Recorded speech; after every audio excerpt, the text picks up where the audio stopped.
Good evening, everybody. My name is Tom Giroux, and I'm a member of the Forest History Association of Wisconsin. And tonight I'm pleased to have a webinar featuring Don Schnitzler, who is a member of the association also, about William Upham. And it's going to be really quite interesting. I'm excited to hear about it. But a little bit before we do that, a little bit about the Forest History Association of Wisconsin. You can see up on your screen our mission to inform, educate, archive, and publish.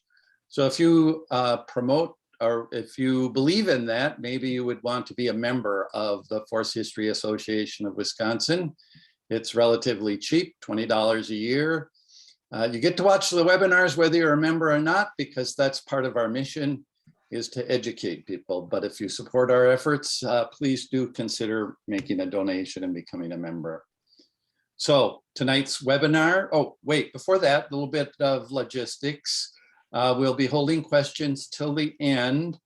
If you're having technical difficulties, please do use the chat button at the bottom of the screen on most devices, and I'll be glad to try to walk you through it. So if you're having problems hearing, that kind of thing, we'll try to help you with that. The other thing is we'd like you to hold the questions until the end, and we'll also be handling the questions through the chat function. So as I said, tonight's webinar is about William H. Upham, more than just a prominent central Wisconsin lumberman.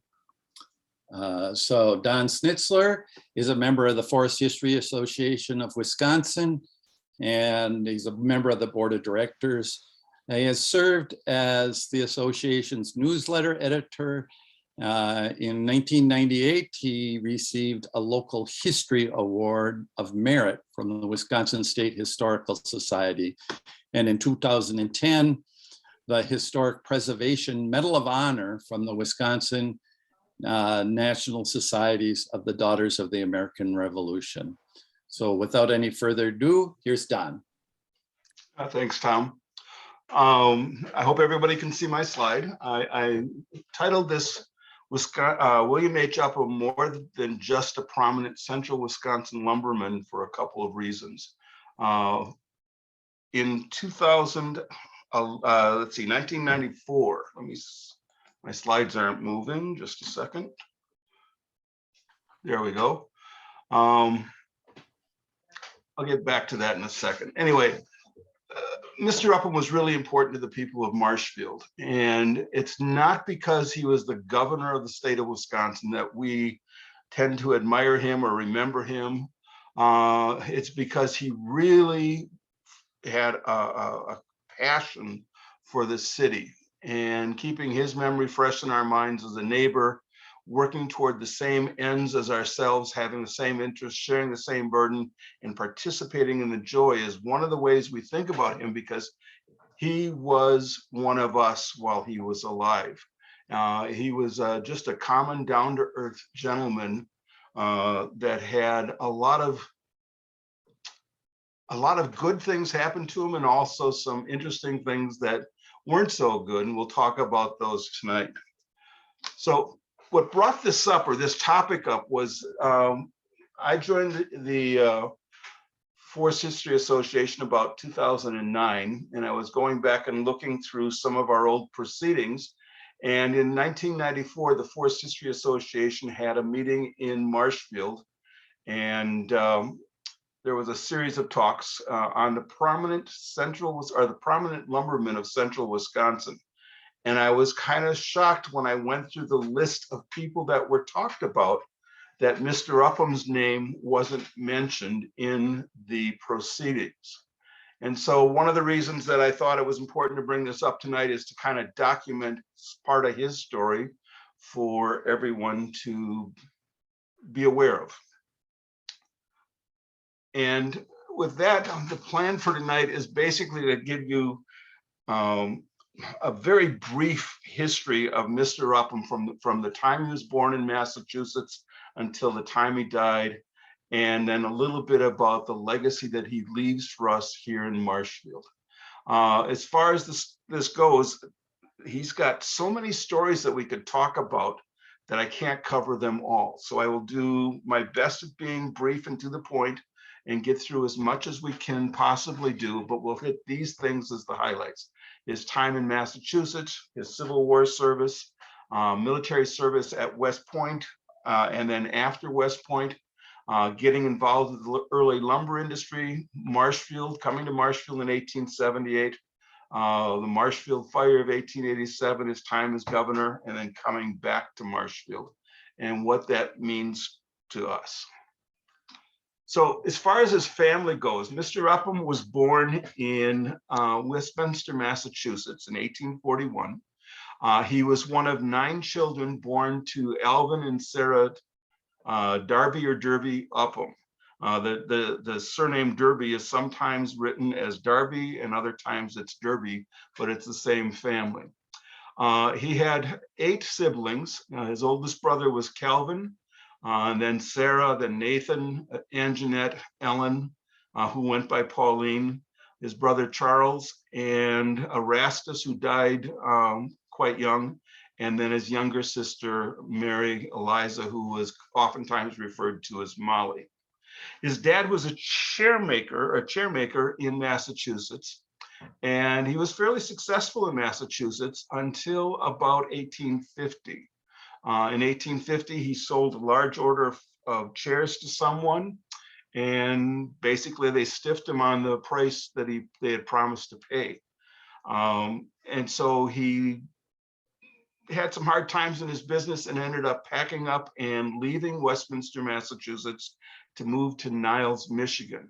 And while he's in Niles, Michigan, he's only there a short time, he passes away, and Sarah's left with the kids, and she packs up and continues the journey to Racine, Wisconsin, where I think some of the older kids were already living, and she had other family members there that she wanted to be closer with. So in 1853, they're in Racine, Wisconsin, and Mr. Upham, William, completes his high school education there and then goes out and starts working just before 1861, before the start of the Civil War. As I mentioned, Will Upham was born May 3rd, 1841 in Westminster, Massachusetts. At the age of 20, he enlisted in what was known as the Bell City Riflemen. It was a company that was formed out of Racine, Wisconsin. President Lincoln asked the governors to call up troops to get ready for the pending Civil War. And the story goes that Will's older brother, Calvin, thought that he would be a good person to represent the family in the Civil War. The idea was that it would only last for a short time and he could represent the family, being that he was single, he had just graduated from high school, he was working as a clerk in his sister's store. He could be the representative for the family. So in May of 1861, he takes off and but is transferred to Camp Randall in Madison, Wisconsin. The first day he's there, he writes a letter to his mother and family, letting them know that he had arrived at camp and what the conditions were of the camp. And then in the letter, he explains to his family why he enlisted. And again, he mentions there that Cal had kind of recommended it, thought it was a good thing for him to do. And then he comments about making sure that the family takes care of his mother while he's away. And if there was something he could do as far as sending part of his pay home, that he would make those arrangements so that she was being taken care of while he was gone. It just kind of speaks to his feelings for family and his mother, making sure that they were being taken care of when he's only just 20 years old himself. Anyway, he was at Camp Randall until the beginning of July, and then he was sent east to Fort Peck is where they were supposed to end up, which is a camp near Washington, D.C. He left July 11th, headed for Washington, D.C., and he got there just in time for the first Battle of Bull Run in 1861. And that particular day, it was a bloody battle because there were so many poorly trained recruits involved. And there were spectators that came from Washington, D.C. to see what this was all going to be about and what the battles were going to be like. Anyway, while the battle's going on, Mr. Upham is one of the soldiers that's shot through the chest and left for dead on the battlefield. His family's notified that he died. The captain of the company that he belonged to sent a letter back home to Racine and told them who the 4 soldiers were that had died that day from Racine. And Mr. Upham's name was on the list. The story that his son used to tell was that Dad was laying on the side of the battlefield. Confederate soldier came by and saw his boots and thought they looked pretty good. And since Mr. Upham wasn't going to be needing them anymore, decided to reach down and take them. When Bill's telling the story, Bill is Mr. Upham's son, he would clear his throat and say, Dad opened up his eyes and said, I'm going to be needing those. And instead of losing his boots, he's taken prisoner and sent to Libby prison. He would spend the next 6 months at Libby prison, kind of recuperating. There was one of the surgeons that had left himself be captured with the soldiers that were taken prisoner, and he was caring for the wounded. And over the next 5 months, Mr. Upham recuperated. He didn't pass away. And in the first part of January of 1862, the South and the North had a gentleman's agreement that they would exchange prisoners. And there was a kind of like a lottery to select who was going to be selected for this prisoner exchange. And there were 140 names drawn, and Mr. Upham was one of the 140. When the ship or the boat got to Baltimore, there were only 139 men on it. And the one that was missing was Mr. Upham. And so the captain or the person in charge of the arrival and of the people coming in assumed that he had died. And so he writes another letter to Mr. Upham's older brother, Cal, and explains to him that he wasn't on the boat and that in all likelihood he had passed away. And so he should find a way to let his mother or break the news to his mother and sisters. And Molly or Mary Eliza was real good at writing to Mr. Upham by this time. And he specifically mentions in there that he should let her know also. The next day, though, Mr. Upham arrives in Baltimore. He had to stay back to take care of some pay issues. And so the next day he arrives and the news gets spread back and forth that he is alive. But again, the family was had to have a couple days where they didn't know what was going on with their son or brother. After he's there for a day and he handles and deals with the pay issues that needed to be talked about, he knows he's going to be discharged, and to be discharged, he was being sent to Washington, D.C. And so at Washington, D.C., he had an opportunity to be share some news. Anyway, years later, when he was recounting the stories, he wrote this or told this story about when he was released as a prisoner of war. And it says, the prisoners who had not felt the air of heaven in 8 long months pressed their faces far over the guards of the boat on the windward side to feel the free air blowing once again upon their faces. After traveling down the St. James River, about 5 o'clock in the afternoon, way off to the right was Newport News. Way in front of them was the dim outline of Fortress Monroe. Off to the left and in front was Congress and the Cumberland lying at anchor. And soon we saw flying at the fore the American flag. As it came nearer, we could see the stars and stripes. Did we any longer look at the shore and the scenes that are around us? Every eye turned toward the American flag. Had we been sick and wounded, we were healed. Had we been starved, we were fed. Had we been in prison, it was forgotten.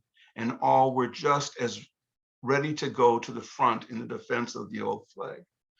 For Mr. Upham, that flag was really important. And there are multiple times during his lifetime when the American flag becomes a symbol of things. And we'll talk about one or two of them as we go on tonight. But this is the first thing that I've heard, or first time I heard that reference to him and the patriotism that he felt about the American flag. I mean, the youngest time that it came up. And I wanted to share that as we talked. When it comes to getting to Washington, D.C., when he's at Washington, D.C., the senator from Wisconsin at the time was a gentleman named Senator Doolittle. He was also a person from Racine, and he knew William Upham as a child. And so when he saw his name on the roster, he went looking for Upham and asked him if he would be willing to meet with President Lincoln and kind of explain or tell him what the prisoner of war conditions were like. And Upham said yes. And so he would go to meet President Upham. And it sounds like they spent like an hour, maybe 2 hours together at the White House. And they talked about the prisoner of war conditions. When Lincoln's talking to him, he asked him to take off his jacket and his shirt so that he could see the wound. And so Upham does that. And he shows Mr. Lincoln the wounds, and then Lincoln comments that when his father was, or grandfather was in the Black Hawk Wars, that he had been wounded in a similar fashion. Years later, when Upham is talking about this visit with Mr. Lincoln, it says that this guy is just really down to earth, and that he respected the private as much as he expected the general. He just enjoyed talking to him. Before he leaves the White House, supposedly Mr. Lincoln asked Upham if there was anything that he could do for him. And Upham said, "I would like to be appointed to West Point." Well, here's this 20-year-old kid who is being discharged from the service because of his wounds, because he wasn't eligible in the service the way he was injured, asking the president to appoint him to West Point. So Upham is discharged. He leaves Washington, D.C. He returns to Racine. And early in the summer of 1862, he receives an appointment from President Lincoln to West Point. Now, at the time, the situation was there was only a certain number of appointments that could be made. And there were two individuals from Wisconsin that Lincoln wanted to appoint. One was Mr. Upham, and then another one was the son of the Milwaukee Journal editor or publisher, Charles King. And Charles King was 17 years old. Mr. Upham was 20 years old. Mr. Upham wouldn't be eligible to be appointed next year. So Lincoln said that he would appoint Upham, and Charles King could wait until the next year. Charles King actually was the one who suggested that he would give up his spot so that Mr. Upham could go to West Point. The letter that he sent back to the Secretary of Defense or the state was shared with Mr. Lincoln. He said, if there's ever an opportunity, this boy is going to West Point. And it turned out that one of the appointees that year was underage. He wasn't eligible to go. And so both Charles King and Mr. Upham were in the class of 1866 for West Point. And they became lifelong friends. It's interesting, though, that for Mr. Upham, that when he got done with training at West Point, he was first stationed to Fort Veronicas at Florida. On the way down there, he ended up stopping at Fort Monroe, Virginia, and the commanding officer there thought that he should stay and get familiar with the people that were connected to their base or their fort. He was given the first official duty of being the night guard for Jefferson Davis. And what that entailed was that every night when the lights went out, Mrs. Davis was leaving the prison, or it was actually just really the officers' barracks, but there was a locked door at night. But when Mrs. Davis left, then Mr. Upham would go in the room and keep Mr. Davis company until he got tired. And then Davis would say he was going to bed, and Upham would go outside, lock the door, and sit outside of the gate. It's interesting, though, that he and Mr. Davis actually had some very good conversations. Years later, Upham writes about the conversations they had and the opportunity he had visiting with Jefferson Davis while he was stationed at Fort Monroe. And what was interesting for him was that Jefferson Davis had graduated from West Point also. And when he was assigned to his first duty assignment, it was here in Wisconsin. And he traveled from Green Bay down to Prairie du Chien and from Milwaukee over to Prairie du Chien. And he was familiar with the Indian names of different places and the topography of Wisconsin and the names of some of the places, other cities and things. And so they had a chance to talk about Wisconsin history, and they have tended to avoid anything political because that probably would have been disastrous. But Upham said that he enjoyed his conversations with Jefferson Davis. What I think is unique is here's this 20, well, not this time, he's probably 25 or 26 years old, but here's this young guy who's had a chance to meet both the President of the United States and the President of the Confederate States. He's only there a short time, and then he's sent back to Fort Barrancas. And after he's there a few months, he is transferred to Fort Wayne in Michigan. And he spends the next year or so in Michigan. He's promoted to first lieutenant.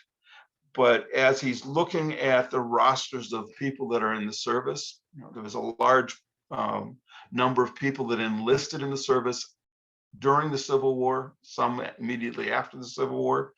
He looked at it and very pragmatically and said, I'm a first lieutenant. My chance of getting promoted to a captain are slim because there's so many other first lieutenants here. And he thought that the likelihood of advancement was such that he would be better off looking at something else to do. So in November of I've got the wrong date on there, I'm sorry. November of 1869, he resigned from the service and returned to Racine, Wisconsin.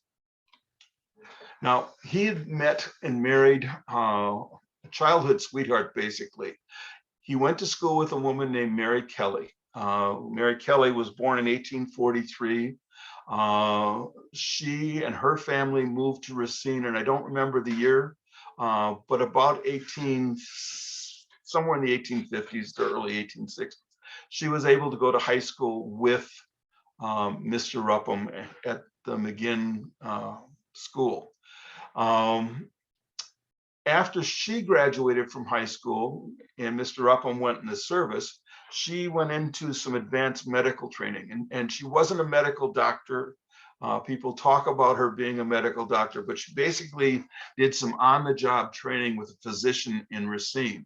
And this was really important because when she and William later on lived in different areas where there wasn't medical individuals, doctors, she did do some of the doctoring. And so she carried a little bit medical bag and treated people when she could, but technically she wasn't a licensed physician. She and Mr. Upham got married in December of 1867, and they couldn't have children, so they adopted two daughters. And the two daughters were actually Mr. Upham's first cousin's children. Elsie was the oldest of the two, and Caroline was the youngest. Elsie married someone from Marshfield named Erastus Finney, and Caroline married Phil Sawyer, the grandson of Senator Sawyer, while Mr. Upham was governor in 1896. Probably one of Mrs. Upham's, Mrs. Upham was a really important woman in the history of Marshfield. She was as important in many ways as Mr. Upham. One of the things she was noted for was being the president of the Women's Christian Temperance Union. And one of the things that they were associated with was a Band of Hope, which was a small organization that was used to encourage youngsters not to start drinking. But she took it a step further. Mr. Upham employed some young kids, and this Band of Hope had a reputation for providing education to the employees that he had that were still school age. So they would come into the Band of Hope and they would be learning some of their reading, their writing, and arithmetic. One of the students that was involved with that went on to become a writer for the Chicago Tribune. And as the early citizens of Marshfield, the prominent, not necessarily the prominent people, the people that were in Marshfield for a good number of years that everybody would have known, as they passed, he would send back a tribute to them about things that he remembered. One of the first ones that I read was the tribute for Mary Upham when she died in 1912. But then he was a good friend with another local hero from Marshfield, Fred Beale, who was the only police officer Marshfield had that was killed in the line of duty. And he would write a tribute every year until he died on the anniversary of Fred's death. So the Band of Hope was really important because it did a lot of things for the young people in Marshfield, and it provided education opportunities for those that were working that couldn't get to school during the daytime. And as I mentioned, she died. Well, I know I didn't mention yet, but I should mention, Mrs. Upham didn't have any kids, but around town, she was known affectionately as Aunt Mary. It was a nickname that people had given her. And so in our family, we have an Aunt Marie that's not related, but it's kind of a tribute of honor you extend to somebody when you really respect them. And I think that Mrs. Upham had that respect from the community like that, where people really thought a lot of her also. And she was also a great influence on Mr. Upham. There are things that he did, and you can tell that it was her promoting it kind of in the background. And you know the saying, behind every good man is a good woman. As far as the lumber business goes, why did Upham go into the lumber business? You know, I give tours at the Historical Society, and this is a question that comes up quite frequently is, how did this guy get involved with lumbering? And the answer had to do with his father-in-law more than anything. His father-in-law was connected to a number of lumber organizations in the Kewanee area. I think there's 4 or 5 different company names that I can associate him with as far as being involved with logging or lumbering and making shingles up near De Pere in Kewanee. And then the other thing is that he was also connected with a number of firms that were responsible for transportation of lumber products on the Great Lakes. And so he was heavily involved with lumbering. And when Mr. Upham got out of the service in 1869 and was looking for something to do, the story goes that he was started at the bottom of the business so that he could learn it from the bottom up. He was working for a company in Kewanee called it. The one article that we have at the Historical Society says it's Slocum Grimer. I can't find that, but I know that the newspapers that list the companies that Mr. Kelly was involved with have the Slauson name in them and the Murray name in them. So I'm sure it's the same company. It's just that it's a different name. And then there's some stories that are written when people interviewed Mr. Upham when he was running for governor in 1894, where he talks about starting off in his father-in-law's business. So the connection with the lumbering part of this has to do with his wife's Mary's family, and that's how he got into it. Not that there weren't other members of the Upham family involved in logging and lumbering.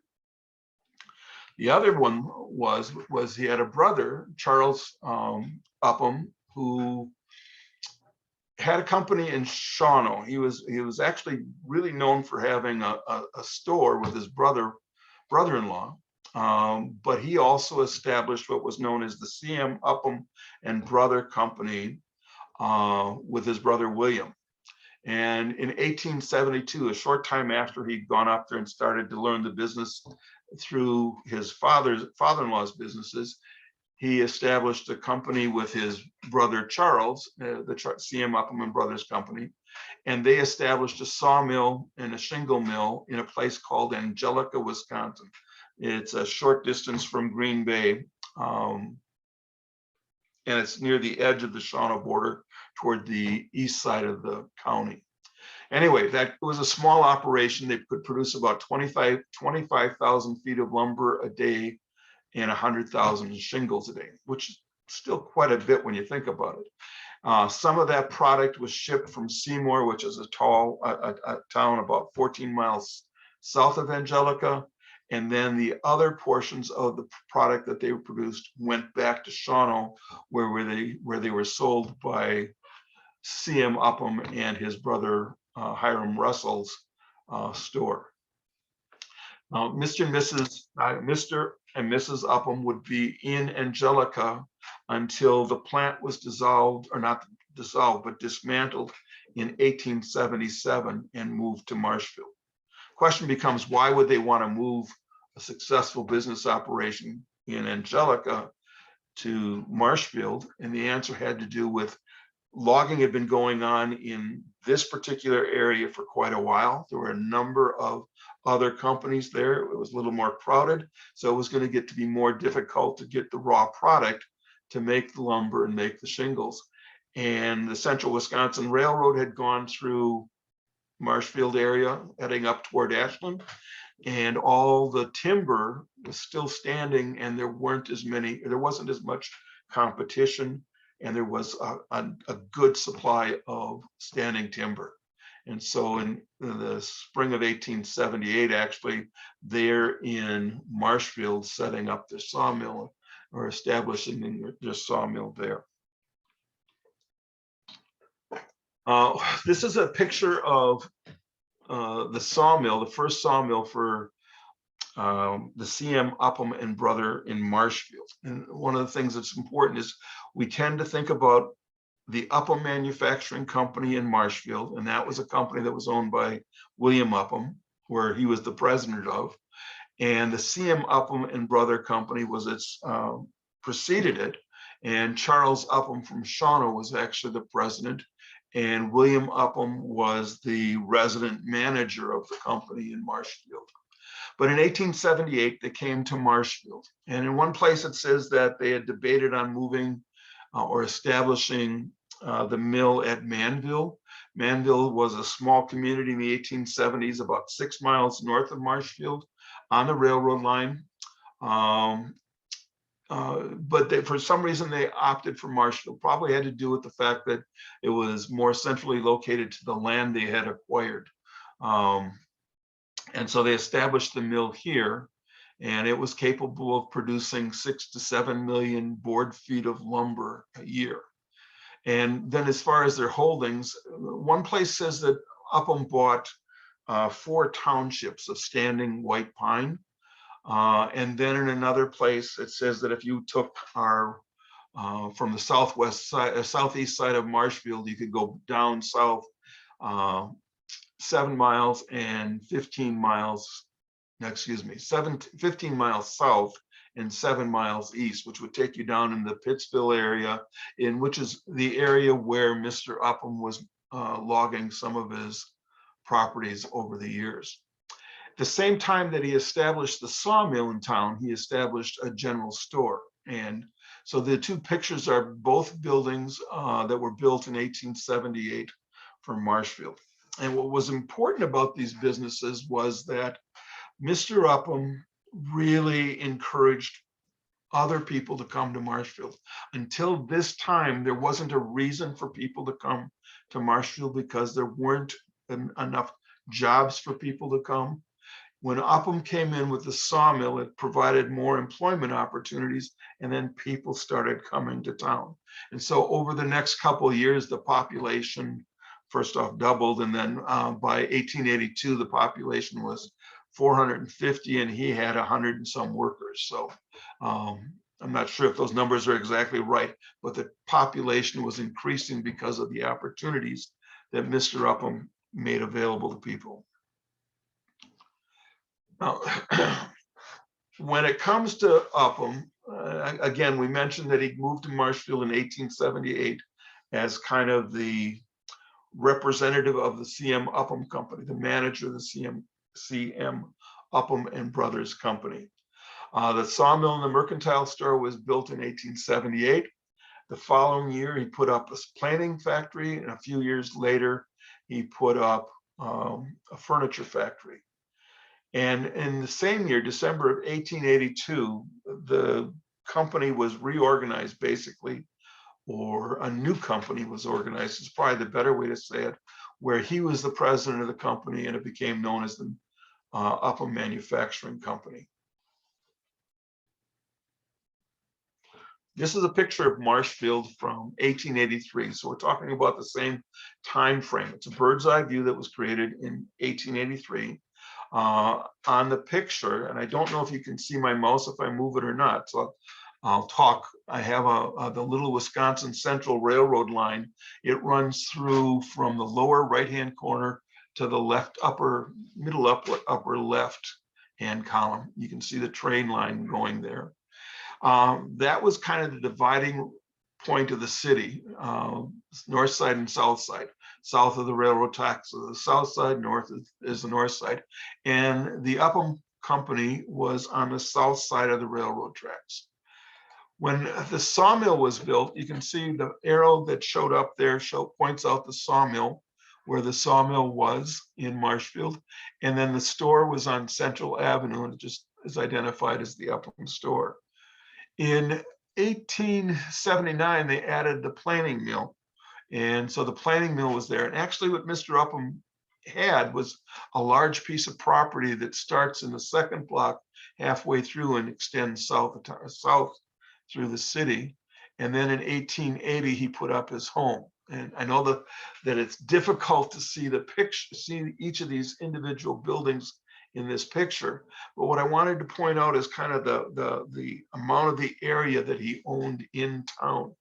Right now, this is an area that's being considered for some economic redevelopment, and they proposed not a historic district, but a district of upscale buildings to kind of cover in some of this area that still resembles industrial property.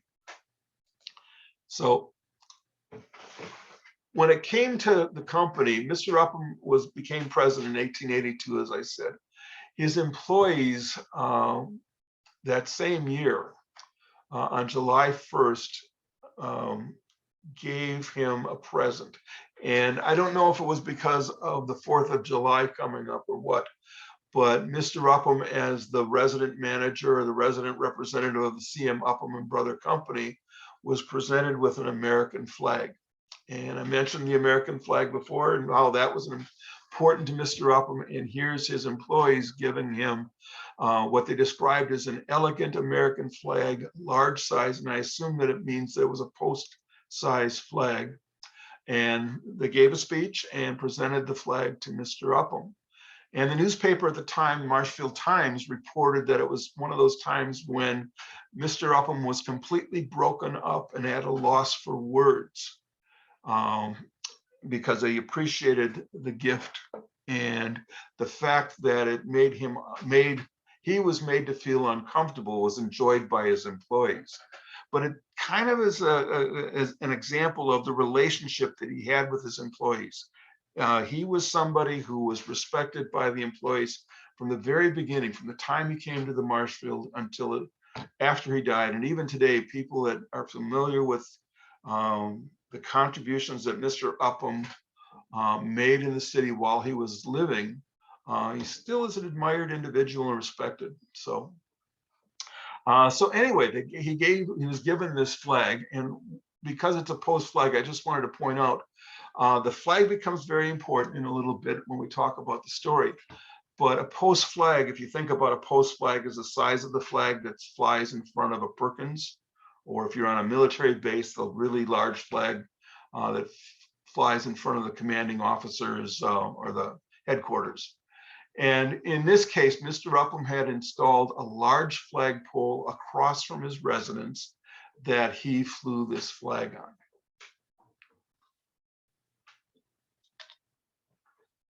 So the flag becomes important when we talk about the Marshfield fires. And we'll talk about a couple fires first because they contributed to things happening in the city. The first fire occurred in January of 1833 that was important. And this one had to do with the burning of what was known as the Rivers Hotel. Louis Rivers was actually the first settler in Marshfield, and he built a log hotel building in 1871. But years later, he was fairly successful and he put up a 3-story hotel. There's no photographs of it, but this is from the bird's eye view map that was done in 1883, showing the Louis Rivers Hotel building. In January of 1883, it was just colder than daylight. It's 26 below zero, if I remember right. And all the water was frozen and the building started on fire. It had only been built a short time before that, but there was a defect where the chimney went up through the kitchen and the building started on fire. And because all the water was frozen, they couldn't put it out. So over the next several hours, they watched this building burn. It was actually one of the reasons why the city went to the state and asked to be organized as a city. We requested a charter to be a city, and it was granted in April of 1883. And that allowed us to tax people and have a fire department and use the tax rolls to fund the fire prevention services. There was another fire shortly after the city was granted this city status in what was referred to as Frenchtown. And Frenchtown was, and I forgot to, I didn't put that picture in. I knew as soon as I saw that I didn't put it in. Frenchtown was along First Street on the west side of Central. There's a number of different bars there, clothing store, just a couple different businesses there. But in April of 1883, it started on fire, and part of that area burnt. And what happened immediately afterwards was that that if the fire had gotten to the last building, which was another saloon, then there would have been a chance for the fire to take down Central Avenue. And so Mr. Upham started talking about what can we do to prevent fires like that from occurring. And he suggested that they lay pipes, water pipes underground from the mill pond to Central Avenue and install hydrants throughout the business district. At first, city councils tend not to like to jump at the first time something's suggested. And so basically it wasn't approved. And it took a while, and finally Mr. Upham said he would do that at his own expense. And if it didn't work, then the city would not be out of any money. And he went ahead and installed the first pipes and the water hydrants or fire hydrants for the city on his own nickel, basically. And in June of 1883, they hooked up the water, they hooked up the pumps and started them up. And Mr. Upham had a spray of water coming from the fire hose that would shoot 132 feet. And so everybody was really pleased.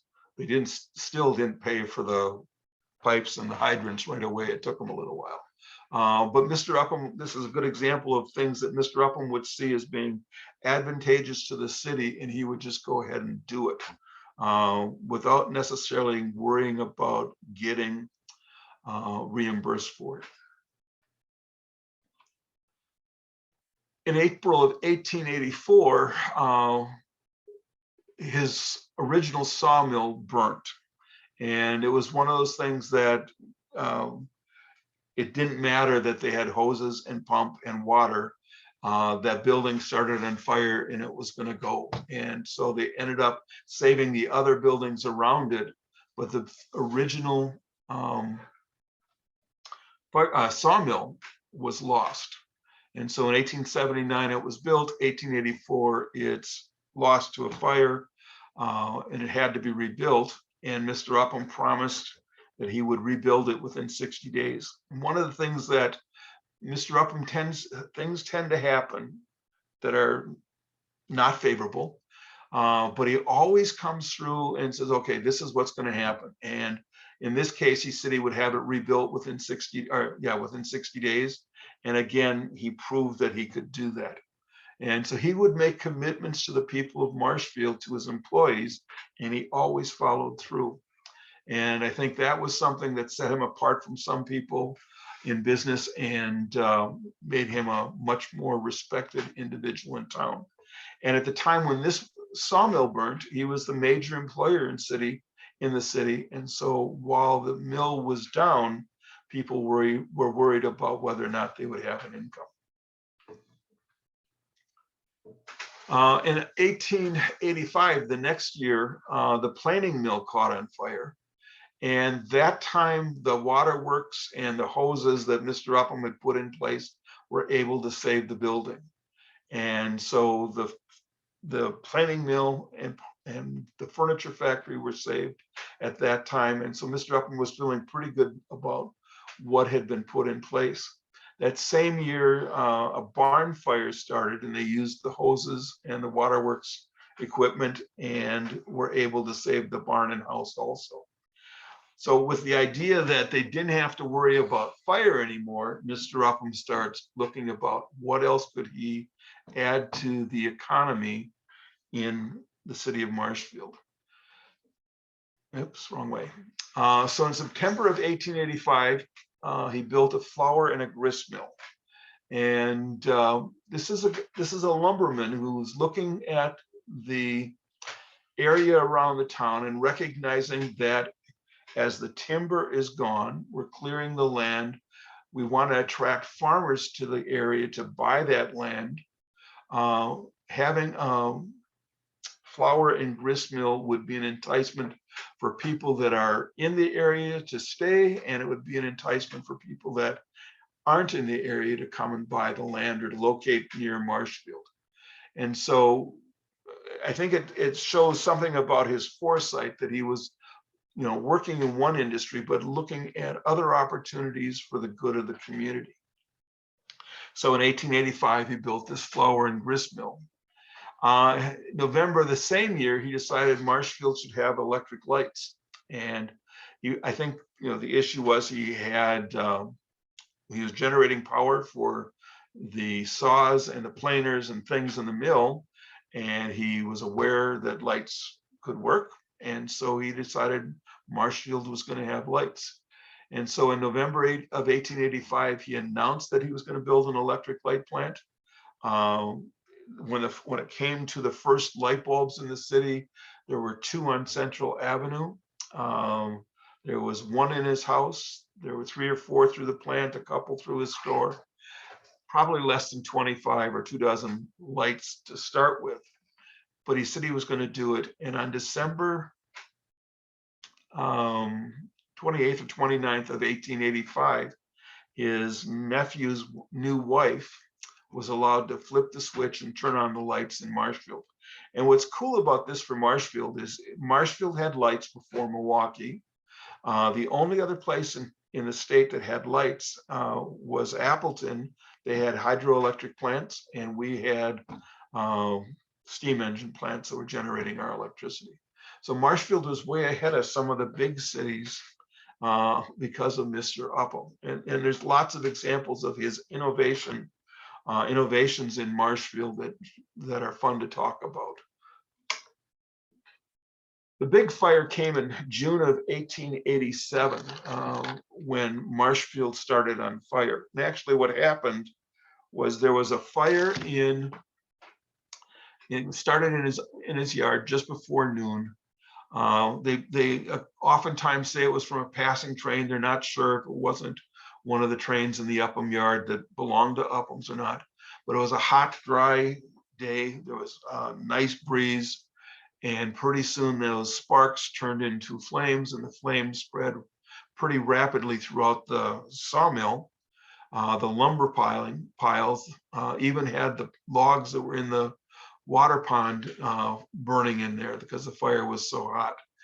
In a matter of about 6-7 hours, basically the entire downtown business area was destroyed by the fire.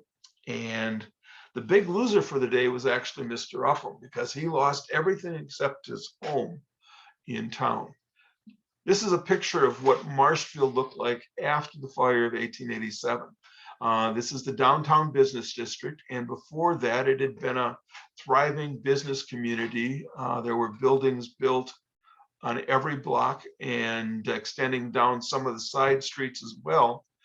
But what happened was, once the fire got into one building, it kept going from building to building. They were blowing up buildings, trying to create fire breaks, and what they were doing was creating kindling wood. And then with the updraft, there were boards 5, 6, 7, 8 feet long that were actually pulled up and landing a mile away, still burning. And so there was fire being spread all sorts of different directions that day, because it was just poor conditions for, or not good conditions for fire. And so the city burnt fairly quickly. And while everybody talks about a fire of this magnitude being a tragedy, no one lost their life. And so that was one good thing. And when it came to the city, what it actually did was it took away everything that was old and obsolete in Marshfield. Even though some of the buildings were relatively new, they were all frame structures, and made it new. So the Upham flag I mentioned before was really important, again, after the Marshfield fire. I mentioned that in 1882, the employees gave Mr. Upham this post flag. Mr. Upham said the night of the fire that he was asked by his employees, "Are you going to rebuild?" If he was going to rebuild, then there was a hope that they would rebuild. If he didn't, Marshfield would probably have just gone away. Upham said that if my flag flies in the morning, it means that, or it signifies that I am going to rebuild my businesses.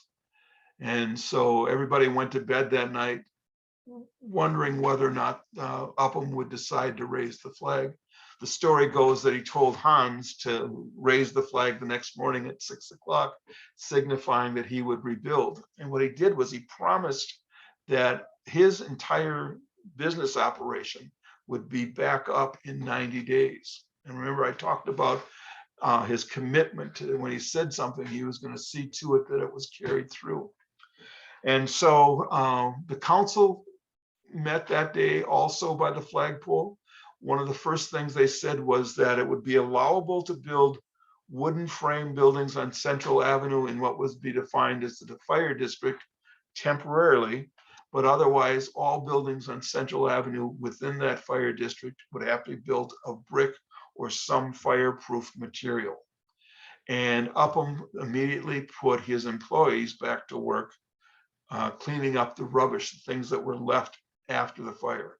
So none of his employees lost any wages while they were rebuilding the city of Marshfield. Now, when it comes to the flagpole, I mentioned the flag raising, the temporary buildings. This is an example of the temporary buildings that would go up in Marshfield. And so you see these wooden structures that were put on Central Avenue. Some of them were placed alongside of buildings, or buildings were being put up. Some of them were placed in front of buildings on Central Avenue, and some of them were on side streets. But they represented, just a temporary solution while things were being built. The picture up in the top, you can see that there's no windows in here yet. This building is still under construction. And there's a number of different examples when you look at these pictures of Marshfield at this particular time that you can see the buildings in different stages of construction. Downtown Marshfield. Okay, One of the things that was important about Marshfield was that after the fire, instead of being everything old and wooden, we now had a modern, up-to-date downtown. And Mr. Upham was actually one of the people that was in charge of helping or allocating funds to help people that needed funds to rebuild. The city received a certain amount of money from other communities that were for the relief effort. Mrs. Upham took care of taking care of the relief for families, making sure that there was food, clothing, and things like that that the residents in town would need. And Mr. Upham was kind of helping people with the rebuilding process. There's one story of a guy who owned a hardware store, the Williams hardware store on Central Avenue. He was a single guy, and when the store was burnt, he opted not to rebuild right away because he wanted the money to go to somebody with a family. And then as Mr. Upham is building his building, he actually helped see to it that Mr. Williams' hardware store was built too. There was one spot in Central Avenue that kind of became a blight on the community. There was a large hardware store on the corner of 2nd and Central called Rumanoff Hardware Store. It was a massive, big frame building that was burnt in a fire, lost totally.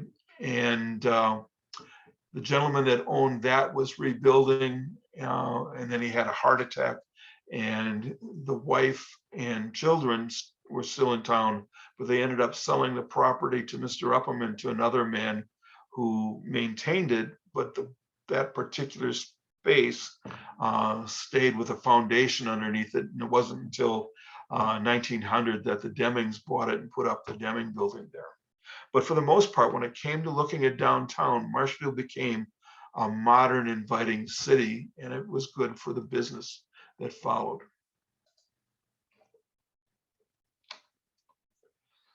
Now, Mr. Upham had promised that he would rebuild his corporation. And this is a picture of, the fire was in June. This is sometime in November of 1887, showing the buildings that had been put up. And so you've got the sawmill, the planing mill, warehouses, new banner mills, grist mill, the furniture factory, and the new powerhouse that you can see here. And then the inset on the top is the store building that he put up on Central Avenue. There was a tremendous amount of building going on in Marshfield after the fire, and it attracted people, masons, people that would be needed in building to the area, and many of them stayed after the town was rebuilt. So what could have been a real negative for the community was actually became very positive. This is a picture of the Upham mill. There's another bird's eye view. This one was done in 1891. So it gives you a chance to see what it looked like after the fire. You can see that it extends quite a distance. Central Avenue would be on the lower right-hand corner. That's the Central Avenue or Central Business District. And then you've got Chestnut Street coming from the right. And then that would probably be Walnut Street and then Spruce Street. And Mr. Upham's plant is south of the railroad tracks and heading west over toward where today would be our ball fields or our baseball diamonds and things. Now, in 1892, people started talking about Mr. Upham should be governor. They looked at the things that he did as far as rebuilding the city and recognized him for that and thought that he would be a good candidate for governor. Now, at that particular time, there was already someone that was supposed to be nominated. The Republican Party had basically said John Spooner was going to be our nominee. And when the rumors started to circulate that Upham would be the candidate, he made a point of letting the Republican Party know that he wanted his name withdrawn from consideration. And so John Spooner became the Republican candidate for governor in 1892, and he went against Governor George Peck. George Peck was elected governor, and John Spooner went on to become a United States senator. But that year, Governor Uppham's name was withdrawn because he wanted to withdraw his name for candidacy at that time. 2 years later, though, that same recognition that he had had for rebuilding the city of Marshfield after the fire came back, and people suggested his name again for a nominee for the governor. And he was really quite a popular figure in the 1890s. The reputation he had from building the fire was one thing. His story about being left for dead on the battlefield and surviving was kind of a fascinating story, and people like to talk about it. He had become the commander of the Grand Army of the Republic in Wisconsin, and up in the 1890s, going to the early 1900s or late 1899 is when the Grand Army of the Republic was the most active in the state. And so in 1894, because he had withdrawn his name in 1892, he was kind of the front runner for being nominated for the Republican Party. And he received that nomination, and in 1894, he was elected governor. And so he defeated the incumbent governor, Peck, by 57,000 popular votes. In Marshfield, just to give you an idea of how popular he was with the people in town, he received 622 out of 867 votes.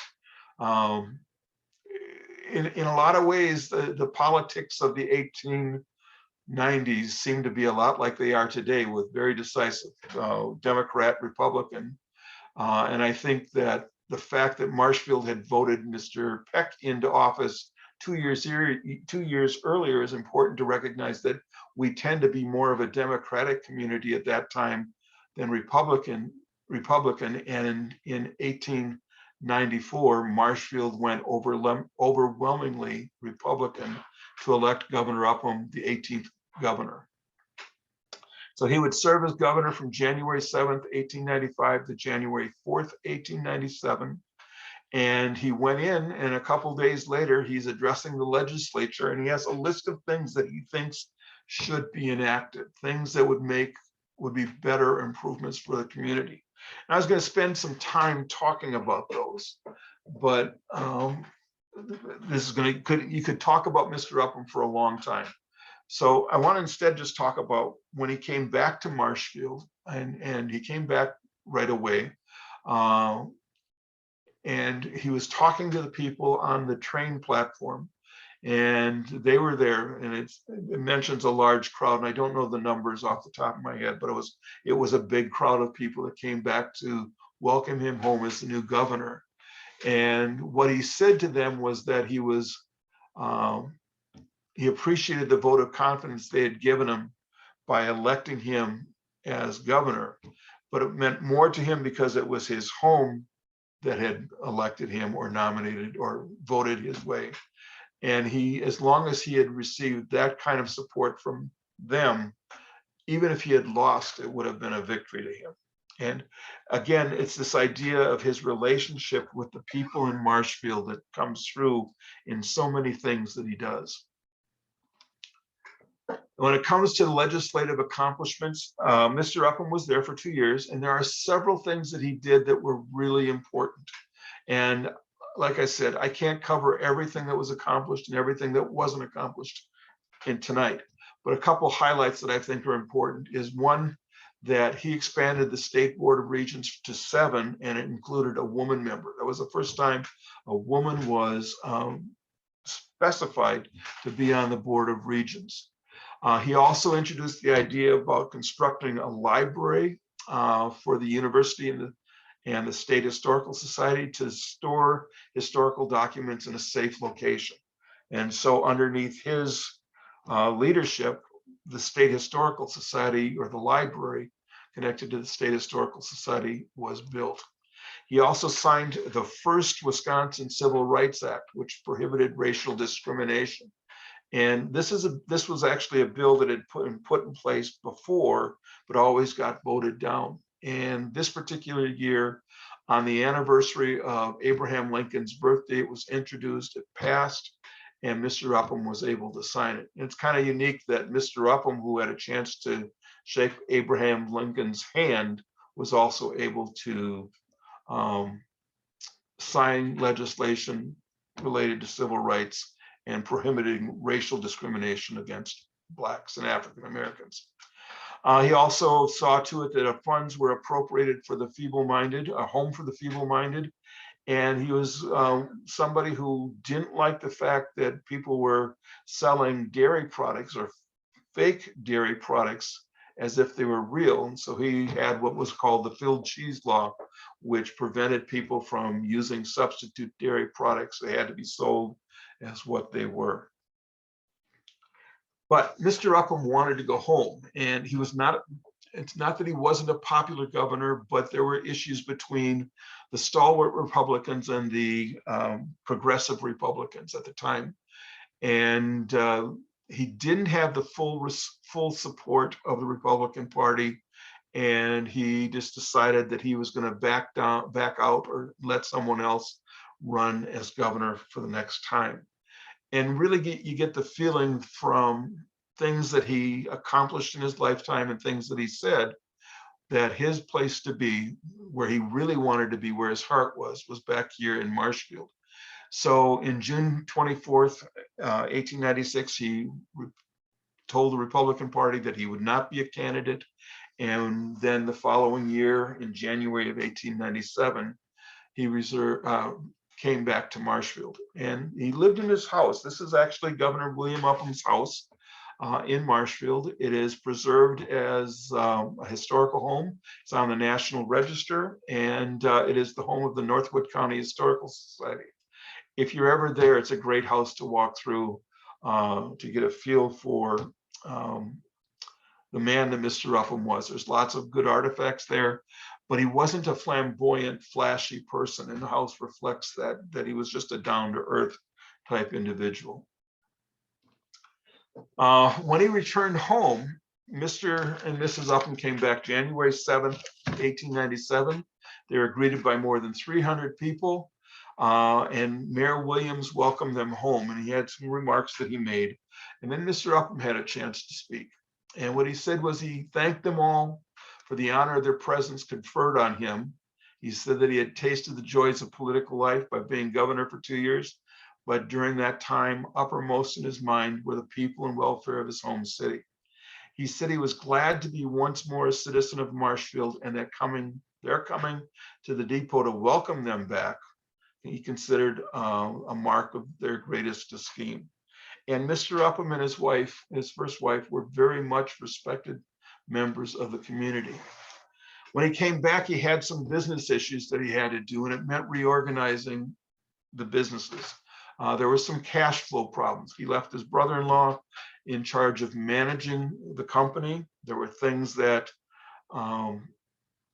he had to do to make things right, as far as to make the cash flow work properly. And so he started divesting himself of some of his businesses, the feed mill, the grist mill, flour mill, he sold that.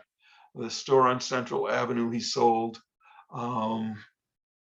He actually had a diamond, the third largest diamond in the United States, and he sold that for $21,000. It was all because he needed to have the cash in order to go out and buy more timber so that he could keep the sawmill running and things like that. Eventually, he sold the sawmill also, and the last business that he maintained in Marshfield was the furniture factory, and that he kept going. That was still operating when he died in 1924. Now, once he came home, he and Mary stayed in Marshfield. They for the most part.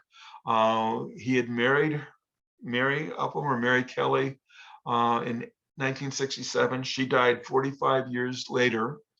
And when he lost her, she was kind of beside himself, or he was kind of beside himself. And people in the community suggested that he build a boat. Which, if you're familiar with Marshfield, Marshfield has no water. So building a boat seems a little strange. But what happened was he had a 55-foot yacht constructed up in De Pere, Wisconsin. And then he sailed that down Lake Michigan in the middle of a snowstorm in November of 1913. November of 1913. Got to Chicago, and the yacht went down the canals out to the Mississippi, and then down the Mississippi out to the Gulf of Mexico, and he spent the winter down in the Gulf of Mexico. He did a lot of things on that trip, but for the most part, what he did was he was spending some time visiting family down in Florida. His younger daughter, Caroline, was actually wintering in Florida at the time. So he was down there visiting her. And then he was going to come back along the eastern seashore of the Atlantic seashore. And on his way back, he was forced into Beaufort, North Carolina by a storm. And there he met a young lady named Grace Mason, who would become his second wife. Mr. Upham was 73, and now my mind is going to slip. She was in her 30s. She was younger than his two daughters. They corresponded for a couple of years, and in 1915, he went back down to Beaufort, North Carolina, and they were married. This is a picture of the second Upham family, Mr. Upham on the right, his second wife, Grace Mason, holding their two sons. In 1916, William was born, and 1921, Fritz was born. And so it's interesting to think about the Upham home and the legacy that they left in Marshfield. But the home is one of the things that's important to the community. After Mr. Upham died in 1924, Grace remarried, and she continued to live in the house until her death in 1975. And she was important. Actually, each of the Upham family members were important to the history of the community. I mean, we think about Mr. Upham living kind of a charmed life. He overcame obstacles, most obstacles that most people wouldn't even want to try to tackle. And yet he overcame them and continued on and prospered. I think that ability of his to persevere is one of the reasons he should be remembered more than just a prominent central Wisconsin lumberman. And he was invested or involved with many more things than just lumber. He owned an iron mine, or part owner of an iron mine. He was part owner of a gold mine. He had investments in the Northern Wisconsin Land Company, a railroad. The guy just was someone who kept things going, and he always did things with the people in Marshfield in mind. And for that reason, more than anything, I think it's important to remember Mr. Upham as somebody more than just a central Wisconsin lumberman, and his family as being very important contributors to the history of the community. So when Mr. Upham died, the local newspaper, actually it was the Marshfield News, who was a Democrat newspaper, wrote that Mr. Upham's death marks the passing of one of the citizens of whom it may truly be said that he contributed more than any other to the building of Marshfield. And I agree wholeheartedly that Mr. Upham really made significant contributions to Marshfield and actually kept it on the map at a time when it could have just disappeared after the fire of 1887. And that he was so involved. The relations with his fellow townsmen were so thoroughly was he involved in every civic activity that all think of him as a venerable, lovable patriarch, feeling that in some way part of Marshfield has gone with him. And I think that was very true, because after he died, there was a talk about renaming the town after him, renaming Central Avenue after him. Eventually there was a street named after him, but I don't think that the family would have been the type that wanted to be have the name memorialized that way. They would rather be involved with things they did. And so with that, I will stop. There's many more stories to talk about with Governor Upham, but I'll quit there for the night. Well, thank you very much, Don. It was a very nice presentation. I appreciated it very much. So we have one question. When you showed the picture of the buildings on Central Avenue after the fire, the brick buildings, how many of those buildings remain today? Are there still a lot of those old buildings? Most of them do still remain. That picture was taken at the corner of 4th Avenue or 4th Street and Central Avenue looking north. And in the 1970s, 1978, 79, one of our banks bought all of the buildings on that block and tore them down and put up a big modern bank building.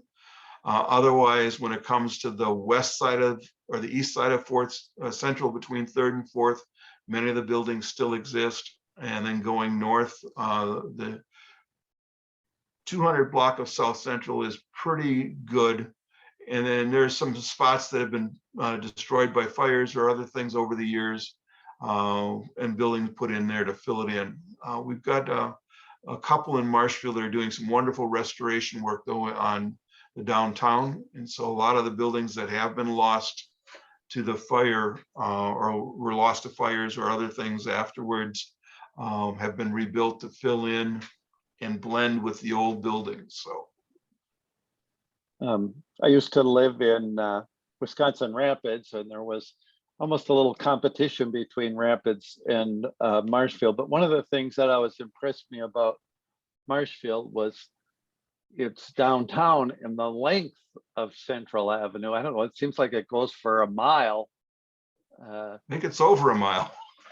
Yeah, it's a pretty impressive downtown. And for the most part, they don't have a whole lot of sprawl. No, one of the things that's unique about Marshfield's downtown or the Central Avenue was the city was platted in 1975 by John Marsh.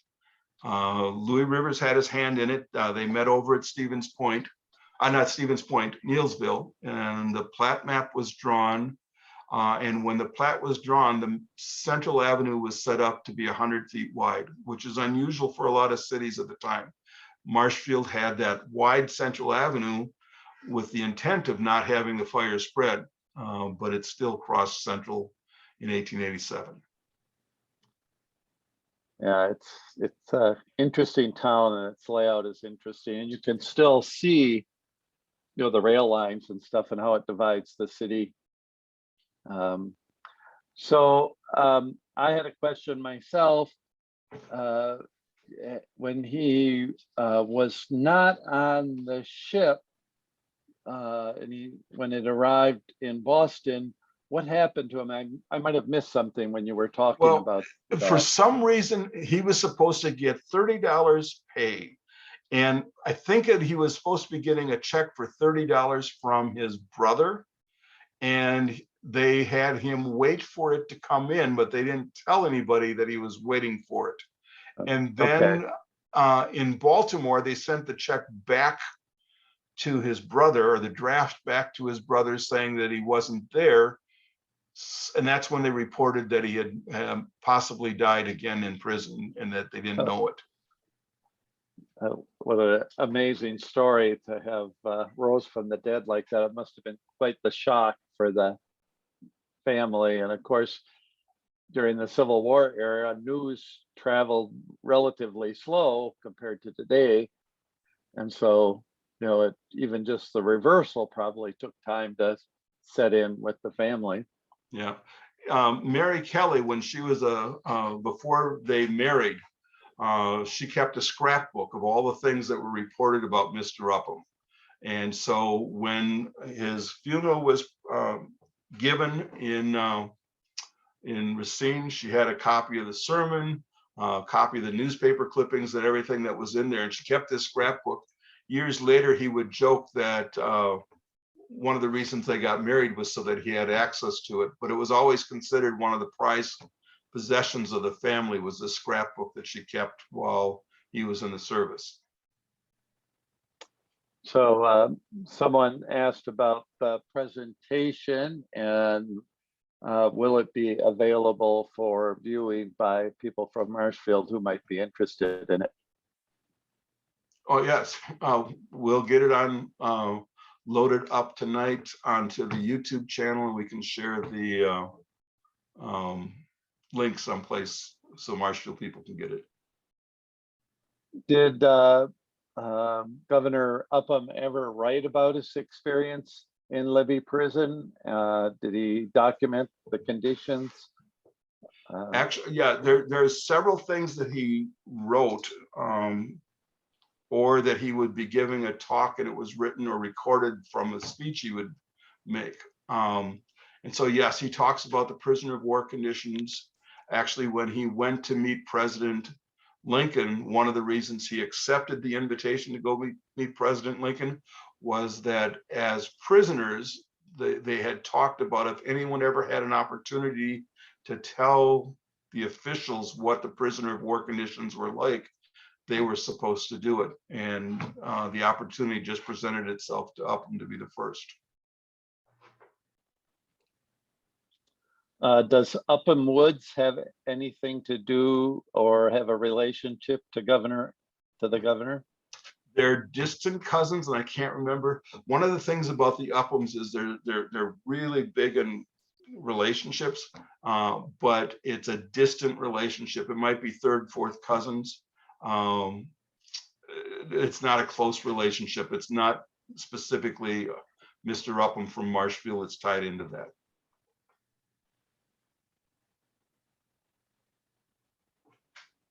Lots of compliments on your presentation.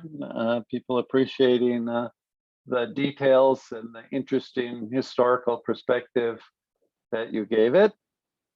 I better check the Q&A because sometimes people, as you know, put questions in the Q&A and I don't want to forget any there. There are none there. I just wanted to let the viewers know tonight that we're going to be taking a little summer break here from our webinar series. For June and July, we'll be enjoying the woods of northern Wisconsin, or the woods anywhere in Wisconsin, getting out there and enjoying the beauty of Wisconsin. We will return in August and September with webinars, one featuring Jim Bokren from Manitowish Waters. So that should be very interesting presentation. Jim, I was very knowledgeable local historian in the Manitowish Waters area, and I'm looking forward to that presentation. You will receive a survey, and we do appreciate your comments and suggestions for our webinars. And I guess I would ask you to add any requests for webinars on topics related to forestry or the forest history of Wisconsin. Don and I would be glad to try to get those presenters on board. So if you have suggestions, please do enter it in the comment section of the survey. Anything else, Don?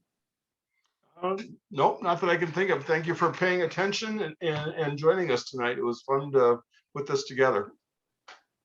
All right, everyone have a good evening. Thank you very much, and we'll see you in August.